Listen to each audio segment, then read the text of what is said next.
നമസ്കാരം. SV ചാനലിലേക്ക് ഒരിക്കൽ കൂടി സ്വാഗതം.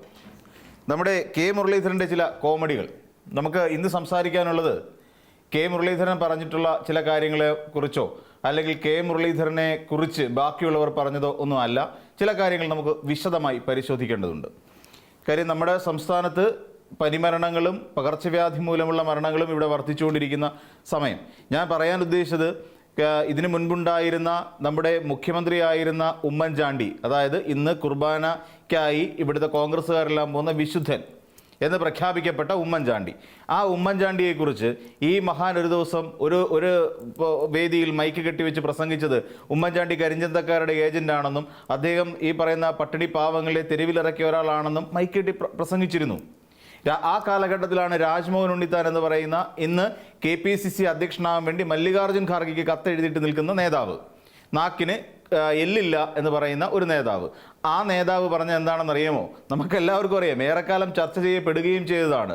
കെ മുരളീധരൻ എന്ന് പറയുന്ന കരുണാകരൻ്റെ മകൻ ഒരു സ്ത്രീ ആയിരുന്നുവെങ്കിൽ അല്ലെങ്കിൽ ഒരു പെണ്ണായിരുന്നുവെങ്കിൽ കേരളത്തിലെ അറിയപ്പെടുന്ന ഒരു പ്രോസ്റ്റിറ്റ്യൂട്ടായി മാറിയേനെ എന്നായിരുന്നു രാജ്മോഹൻ ഉണ്ണിത്താൻ മുരളീധരനെ കുറിച്ച് പറഞ്ഞത്.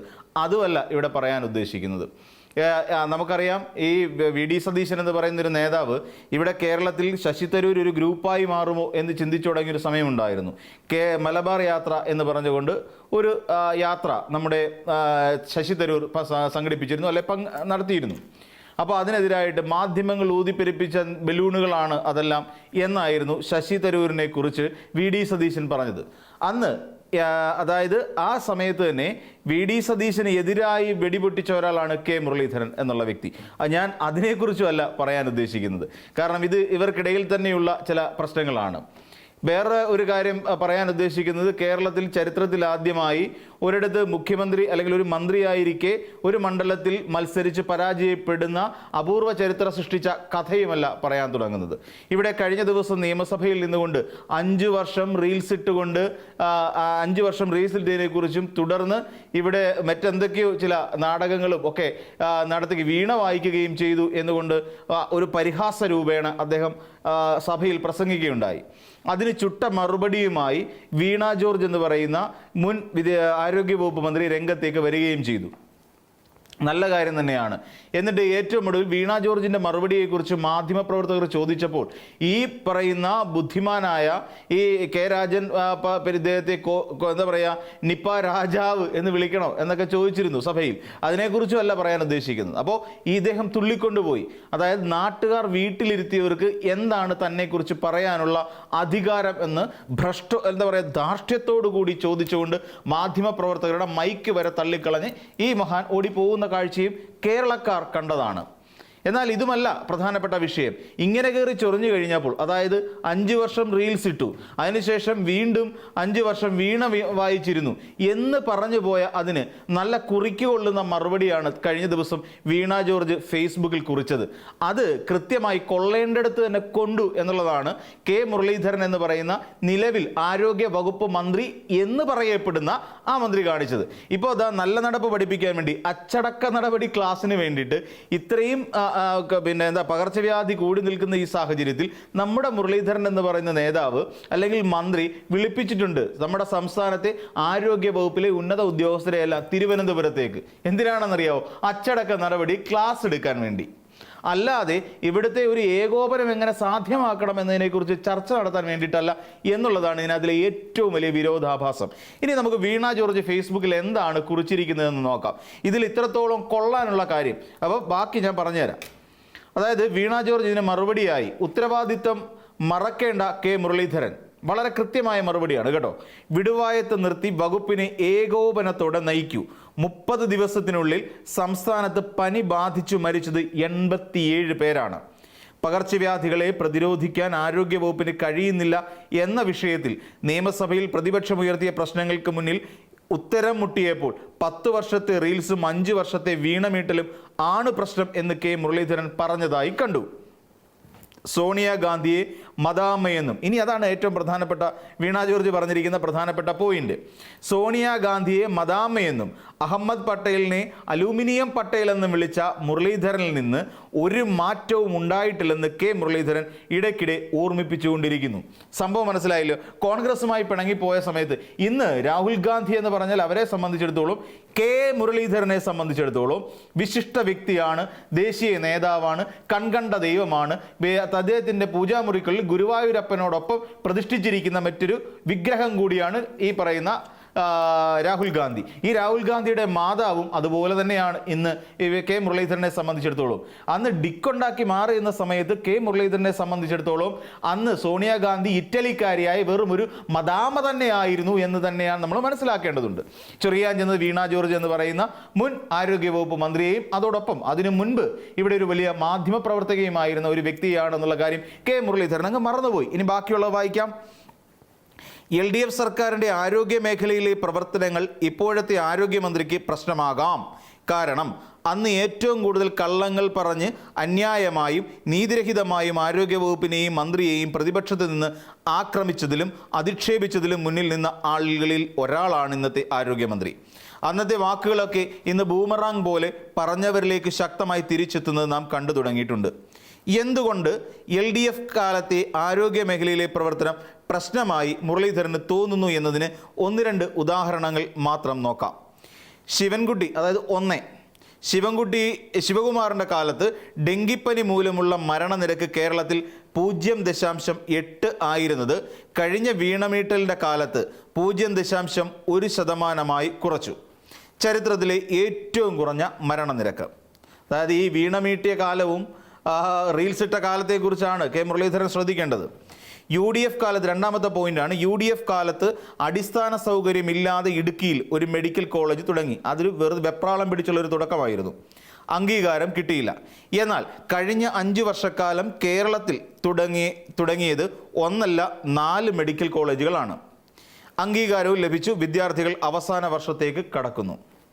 ഇനി മൂന്നാമത്തെ കാര്യം, ഈ ശിശുമരണ നിരക്ക് UDFൻ്റെ കാലത്ത് 12 ആയിരുന്നു. എന്നാൽ 2025 LDFൻ്റെ കാലത്ത് അത് 5.6, അതായത് 5.6 എന്ന നിലയ്ക്ക് കുറയ്ക്കാൻ ഇവിടുത്തെ ഇടത് സർക്കാരിന് കഴിഞ്ഞു. നാലാമത്തെ പോയിന്റ്, UDF കാലത്ത് 200 ആരോഗ്യ കേന്ദ്രങ്ങളിൽ പരിശോധനാ ലാബ് തുടങ്ങുമെന്ന് പ്രഖ്യാപിച്ചിരുന്നു. പക്ഷേ തുടങ്ങിയില്ല. എന്നാൽ കഴിഞ്ഞ സർക്കാർ എല്ലാ ആരോഗ്യ കേന്ദ്രങ്ങളിലും ലാബുകൾ സാധ്യമാക്കി. 1300 ലാബുകളിലൂടെ ലാബ് ശൃംഖല കേരളത്തിൽ സാക്ഷാത്കരിച്ചു.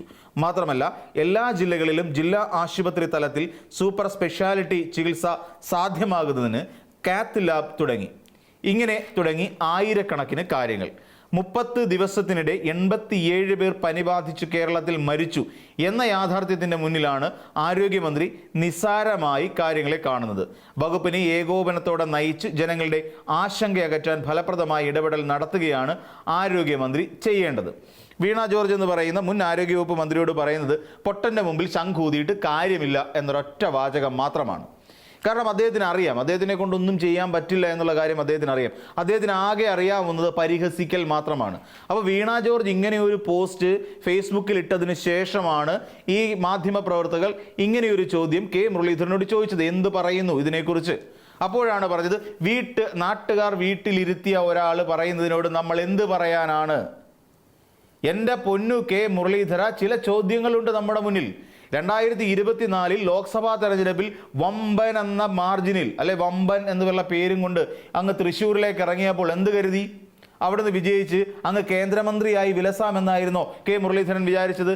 അവിടെ 1 അല്ല 2 അല്ല 3-ാം സ്ഥാനത്തേക്കാണ് കെ മുരളീധരൻ എന്ന് പറയുന്ന കരുത്തരിൽ കരുത്തൻ എന്ന് വിളിക്കപ്പെടുന്ന നേതാവ് പോയത്.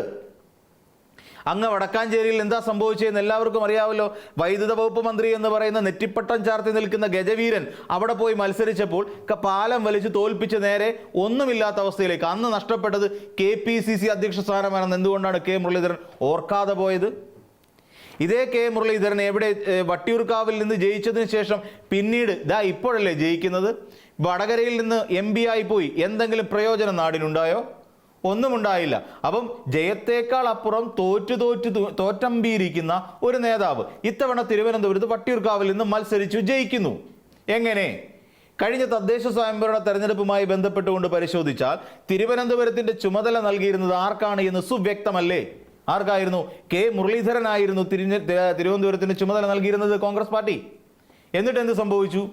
അവിടെ ഇന്ന് തിരുവനന്തപുരം ഭരിക്കുന്നത് BJP ആണ്. ഇന്ന് നമുക്കറിയാവുന്ന പോലെ KS ശബരിനാഥൻ അല്ല അവിടുത്തെ മേയർ, മറിച്ച് VV രാജേഷാണ് ഇന്ന് തിരുവനന്തപുരത്തിന്റെ മേയറെന്നേ. ആശാനാഥാണ് ഡെപ്യൂട്ടി മേയർ. ഇതൊക്കെ കെ മുരളീധരൻ അറിയുന്നില്ല എന്നുണ്ടോ? അവിടെയും നമ്മൾ ശ്രദ്ധിക്കേണ്ട വളരെ പ്രധാനപ്പെട്ട ഒരു കാര്യമുണ്ട്. അവിടെ നമ്മൾ മനസ്സിലാക്കേണ്ടത് കെ മുരളീധരന് തിരുവനന്തപുരത്തിന് ചാർജ് കൊടുത്തതിന് ശേഷം അവിടെയുള്ള ഏറ്റവും സുപ്രധാനമായ പല കൗൺസിൽ വാർഡുകളിൽ നിന്നും അവിടെ എന്ത് സംഭവിച്ചു? കോൺഗ്രസിന് 200-300 വോട്ടുകൾ മാത്രം, അതായത് 1000-1600 വോട്ടുകൾ വീഴേണ്ട സ്ഥലങ്ങളിൽ, 4000-ഓളം വരുന്ന വോട്ടുകൾ വീഴേണ്ട സ്ഥലങ്ങളിൽ പോലും, അപ്പോൾ അതിൻ്റെ ശരാശരിയാണ് 1600 പറഞ്ഞത്, അവിടെ പോലും 200-ഓളം വരുന്ന വോട്ടുകൾ മാത്രം എങ്ങനെയാണ് കോൺഗ്രസിന് അല്ലെങ്കിൽ UDF കിട്ടിയത്? അപ്പോൾ ഇങ്ങനെ പലരെയും അപ്പോൾ തിരുവനന്തപുരത്തിന് ഉത്തരവാദിത്വം ഉണ്ടായിരുന്ന ഒരു നേതാവല്ലേ അതിന് മറുപടി പറയേണ്ടത്? അപ്പോൾ സ്വാഭാവികമായും സംഘികളെ സൂചിപ്പിച്ചതിൻ്റെയും സഭകൾ കയറി ഇറങ്ങിയതിൻ്റെയും ഫലമായി അവിടെ ഈ തവണ ജയിക്കാൻ സാധിച്ചു എന്നുള്ളത് തന്നെയാണ് കെ മുരളീധരൻ്റെ വലിയ വിജയമായി കണക്കാക്കുന്നത്. അപ്പോൾ ഏറെക്കാലം വീട്ടിലിരിക്കുകയല്ലായിരുന്നോ? 2024 ശേഷം വീട്ടിൽ തന്നെ അല്ലായിരുന്നോ കെ മുരളീധരൻ ഇരുന്നത്? ഏറ്റവും ഒടുവിൽ ഗദ്ഗത കണ്ഠനായി പറഞ്ഞത് എന്തായിരുന്നു? ഞാൻ ഇനി തെരഞ്ഞെടുപ്പ് രാഷ്ട്രീയത്തിലേക്കില്ല. കാര്യം എന്താ? തേച്ചൊട്ടിച്ച വിവരം കെ മുരളീധരൻ അറിഞ്ഞു. അപ്പോൾ സ്വന്തം പാർട്ടിക്കാരാൽ നിരന്തരം വേട്ടയാടപ്പെട്ടുകൊണ്ടിരുന്ന, സ്വന്തം പാർട്ടിക്കാരനായ ഒരു നേതാവിനെ, മുഖ്യമന്ത്രിയായിരുന്ന ഒരാളെ തെരുവിൽ മൈക്ക് കെട്ടിവെച്ചുകൊണ്ട് കള്ളക്കടത്തുകാരനെന്നും കരിഞ്ചന്തക്കാരനെന്നും ഈ പറയുന്ന പാവപ്പെട്ട രോഗികളെയും പാവപ്പെട്ടവരെയും തെരുവിലിറക്കിയ കാട്ടാളനെന്ന് വിളിച്ച ഒരാളല്ലേ കെ മുരളീധരൻ? എന്നിട്ടാണ് ഈ കെ മുരളീധരൻ ഈ പറയുന്ന വീണ ജോർജിനെ നാട്ടുകാർ വീട്ടിലിരുത്തി എന്ന് പറയുന്നത്. ആദ്യം വീട്ടിൽ നിന്ന് ഇറങ്ങി വന്നതിൻ്റെ ഹോം സിക്നസ് ആദ്യം കെ മുരളീധരൻ ഒന്ന് മാറ്റാൻ ശ്രമിക്കൂ. ഇത് മാത്രമാണ് പറയാനുള്ളത്. അപ്പോൾ മറ്റൊരു വീഡിയോയുമായി നമുക്ക് വീണ്ടും കാണാം.